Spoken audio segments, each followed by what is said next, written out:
హుస్నాబాద్ లో ఎన్నికల రాజకీయం వేడెక్కింది. భారతీయ జనతా పార్టీ అభ్యర్థి ప్రచారంలో దూకుడు పెంచారు.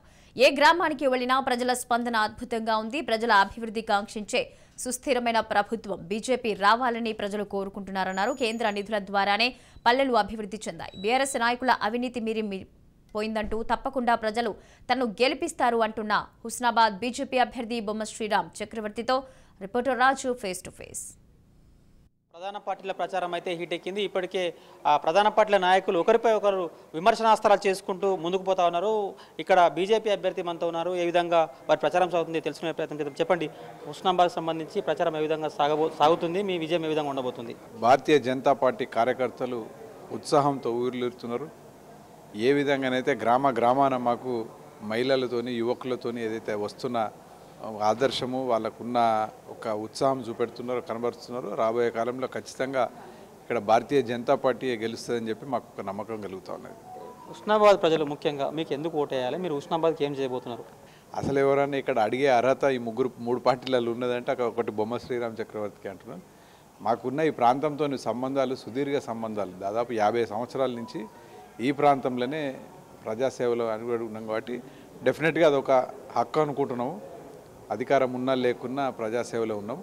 రెండోది, అభివృద్ధి ఏదైనా జరిగిందంటే గతంలో మా తండ్రి గారు బొమ్మ వెంకన్న గారు ఉన్నప్పుడు జరిగిందే. ఇక్కడ ఎటువంటి సమస్యలు ఉన్నాయి? గతంలో పాలించిన ప్రభుత్వాలు అంటే గత ఎమ్మెల్యే కావచ్చు, అంతకుముందు ఎమ్మెల్యే కావచ్చు, ఇప్పుడు ఈ కాన్స్టిట్యున్సీకి ఏం చేయలేదు, మీరు ఎటువంటి సమస్యలు గుర్తించారు, మీరు ఏం చేయబోతారు కాన్స్టిట్యున్సీకి? గతంలో ఈ 2 టర్మ్స్ ఈ పర్యావరణ కన్నా ముందు కాంగ్రెస్ ఎమ్మెల్యే ప్రవీణ్ రెడ్డి గారికి అత్యంత సన్నిహితుడు అప్పుడున్న ముఖ్యమంత్రి కిరణ్ కుమార్ రెడ్డి. ఇప్పుడున్న ముఖ్యమంత్రికి మా ఎమ్మెల్యే గారికి సతీష్ బాబు గారికి అత్యంత వాళ్ళ కుటుంబ సన్నిహిత్యం ఉన్నది. 15 సంవత్సరాలు దౌర్భాగ్యం ఏంటంటే ఈ ప్రాంత ప్రజలది 15 సంవత్సరాలు కూడా ముఖ్యమంత్రికి అత్యంత సన్నిహితులు ఉన్న శాసనసభ్యులు ఉన్నా కూడా ఎక్కడేసిన గొంగలు అక్కడే ఉన్నది. కనీసము మీకు ఒకటే అన్నం ఉడికిందా లేదా అనేది ఒక్కటే చూస్తారు, మొత్తం గిన్నె ఎత్తి చూడం కదా. ఎమ్మెల్యే దత్తత తీసుకున్న గ్రామాలల్లో పరిస్థితి అవే బాలేదు. ముఖ్యంగా కేంద్రంలో ప్రభుత్వం బీజేపీ ప్రభుత్వం ఉంది. బీజేపీ ప్రభుత్వం తద్వారా మీరు ఈ కాన్స్టిట్యున్సీకి ఏం చేయబోతున్నారు? ప్రజలను మీరు ఏం కోరుకుంటున్నారు? ఆల్రెడీ మా పార్లమెంట్ సభ్యులు బండి సంజయ్ కుమార్ గారి నేతృత్వంలో ఈ కాన్స్టిట్యున్సీలో ఏదైనా అభివృద్ధి చెప్పుకోదగ్గ జరుగుతున్నదంటే అది కేంద్ర నిధులతోనే.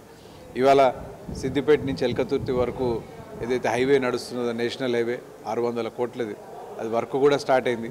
మరి ఆ వర్క్ స్టార్ట్ అయిందని కూడా సోయలేక ముఖ్యమంత్రి గారి ఇక్కడికి వచ్చినప్పుడు నేను టేకప్ చేస్తా, ఫండ్స్ రిలీజ్ చేస్తా అంటున్నాడు. ఫౌండేషన్ అయిపోయింది, దాని టెస్టింగ్ అవుతుంది, సగం వర్క్ అయిపోయింది. అంతేకాకుండా మీకు ఇందుర్తి టు హుస్నాబాద్ అయిపోయింది.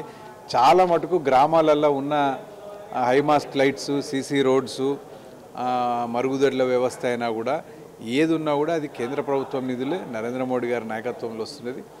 అవన్నిటినీ కూడా ఎక్కడనైతే రాష్ట్రంలో కేంద్రంలో ఒకటే ప్రభుత్వం ఉంటుందో అక్కడ అభివృద్ధి పరుగులు ఎత్తుతుంది, మీ అందరికీ తెలుసు.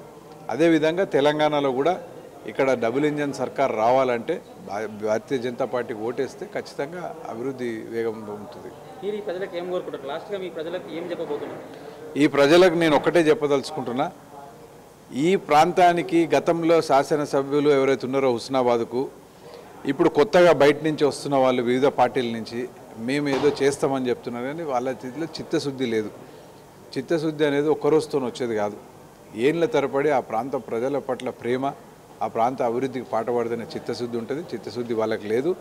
ఏం అభివృద్ధి జరగాలన్నా మౌలిక సదుపాయాలు, ప్రత్యేకంగా ఈ ప్రాంతంలో ఇండస్ట్రీస్ ఎస్టాబ్లిష్ చేయడానికి, plus professional colleges, medical college, dental college, engineering college ఇట్లాంటివి ఎస్టాబ్లిష్ చేస్తా చేర్చుకోండి, మమ్మల్ని గెలిపించండి అని చెప్పి చెప్తా ఉన్నారు బొమ్మ శ్రీరామ్. ఇది ఇక్కడ పరిస్థితి. కెమెరామెన్ ప్రవీణ్తో రాజ్ న్యూస్ హుస్నాబాద్ నుంచి.